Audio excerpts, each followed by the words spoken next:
ada yang tanya, Pak, apakah orang mati bisa dipanggil? Tidak bisa. Pak, bagaimana tentang ayat ini? Kitab Samuel. Nah, tanya nih, ada yang tanya waktu itu. Kitab Samuel pasal 28. Kitab 1 Samuel pasal 28 ayat 11 sampai dengan 20. Yang jadi pertanyaan, apakah ini roh Samuel atau bukan? Saya beritahu bukan. Buktinya apa? Bila itu dari Tuhan, pasti datang dari atas. Tapi Alkitab ngomong bahwa roh itu muncul dari dalam tanah. Kalau roh itu muncul dari dalam tanah, siapakah roh itu? Roh setan. Waktu Yesus ada di gunung dimuliakan, Elia dan Musa turun dari mana, saudara? Dari atas. Ingat, Elia belum mati loh, saudara. Dia naik terus ke surga, betul, saudara? Dan yang kedua, Musa sampai sekarang mayatnya tidak diketemukan, betul, saudara? Elia dan Musa muncul dari mana, saudara? Dari atas. Tapi roh ini muncul dari mana? Dari bawah. Siapa roh itu, saudara? Roh setan. Pak, bagaimana tentang konteks Yesus turun ke dunia orang mati? Memberitakan Injil, betul tidak, saudara? Di dalam surat Petrus, kita buka, saudara, ya. Surat 1 Petrus pasal yang ketiga ayat 19.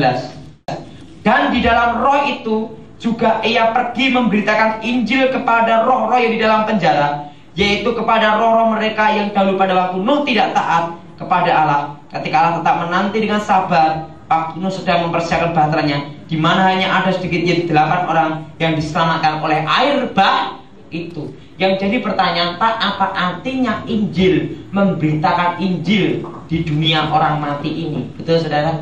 Waktu saya seminar dijelaskan sama Tuhan bahwa arti Injil itu ada 3. Pertama, kabar baik, amin.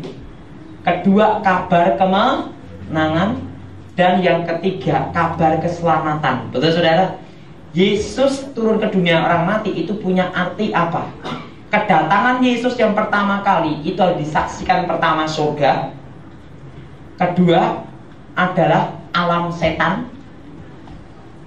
Buktinya apa? Setan pakai Herodes untuk berusaha membunuh Yesus. Betul, saudara? Sejarah membuktikan Yesus mati kayu salib di Bukit Golgota. Betul, saudara? Alam nyata, alam setan. Yang keempat, dunia orang mati pun harus tahu kedatangan Yesus ke dalam dunia ini. Dia turun untuk menyatakan kemenangannya, bangkit dari kematian. Betul, saudara? Karena apa? Alam surga sudah belum, saudara? Yesus turun, tahu enggak, saudara? Tahu. Alam setan tahu enggak, saudara? Tahu enggak, saudara? Tahu. Dan yang ketiga, alam nyata tahu enggak, saudara? Tahu. Yang kurang alam apa? Dunia orang. Perlu tahu enggak? Perlu. Sehingga Yesus turun ke dunia orang mati untuk menyatakan kemenangannya, yaitu proklamasi, bahwa Dia adalah Tuhan menyelamatkan manusia. Nah, saya ditanya lagi, Pak, kalau gitu mereka yang hidup sebelum Yesus datang pertama kali siap selamat dengan apa, Pak? Wah, ini yang paling susah, ya, saudara. Pak, bagaimana orang-orang yang hidup sebelum Yesus datang pertama kali di muka bumi ini? Wah, saya nanya gini, lulusan pula loh, dokter. Nah, kalau sudah ngasih pertanyaan gini, pusing nggak? Mesias, Yesus dijanjikan pada waktu manusia jatuh dalam dosa, keturunan perempuan itu, betul, saudara? Ada suatu pengharapan. Ada berharap bahwa nanti akan ada keturunannya, keturunan perempuan itu yang akan menyelamatkan dia, saudara. Yaitu apa? Pengharapan. Abraham juga diselamatkan apa? Pengharapan.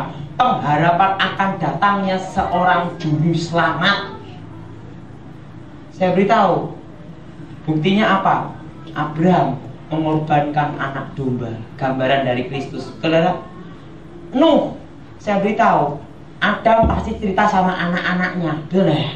Buat nanti akan ada keturunan perempuan itu yang akan menyelam. Musa diselamatkan dengan apa? Pengharapan akan datangnya seorang juru selamat. Buktinya dia menubuatkan apa? Nanti di tengah-tengah kita akan muncul seorang nabi, seorang juru selamat. Betul saudara? Musa diselamatkan dengan apa? Pengharapan akan datangnya seorang juru selamat Mesias. Dan ingat saya, tetapi sekarang bukan zaman pengharapan Mesias lagi. Sebab Mesias, juru selamat yang dijanjikan itu sudah ada. 2000 tahun yang lampau sudah turun ke dalam dunia. Dan ingat, orang Israel sebelum Yesus datang ke dalam dunia diselamatkan dengan pengharapan akan datangnya juru selamat. Tetapi setelah Yesus datang ke dalam dunia, tidak diselamatkan dengan pengharapan lagi. Sebab Mesias yang dijanjikan itu sudah datang, saudara. Kalau orang Israel tidak menerima Yesus sebagai Tuhan dan Juru Selamat, mereka pun tidak selamat. Mereka masih berharap akan datangnya Mesias, betul lah saudara? Bahkan orang kebatinan, tak beritahu, seperti saya sebelum bertobat, kakek nenek saya dan leluhur saya itu mengharapkan datangnya Ratu Adil. Betul saudara? Orang non-Kristen aja masih ada pengharapan, nanti ada pengharapan akan datangnya seorang juru selamat. Tapi mereka tidak selamat, tak beritahu.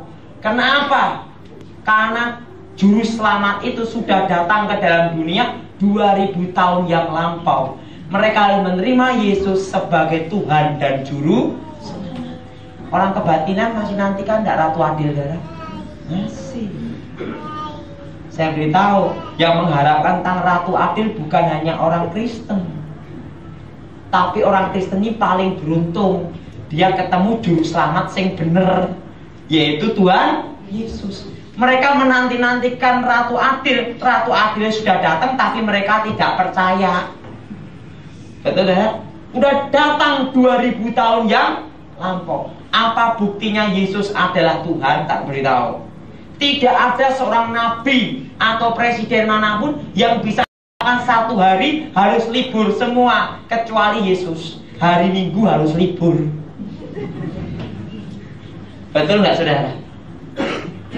Sejarah. Dan hari ini kita rasakan, orang non-Kristen maupun orang Kristen hari Minggu harus. Ingat, kalau mereka mengharapkan juru selamat, selamat tidak mereka ada sekarang? Tidak, karena juru selamat yang dijanjikan sudah datang. Mereka harus menerima Yesus sebagai Tuhan dan Juru Selamat, dan keselamatan itu hanya ada di dalam Yesus.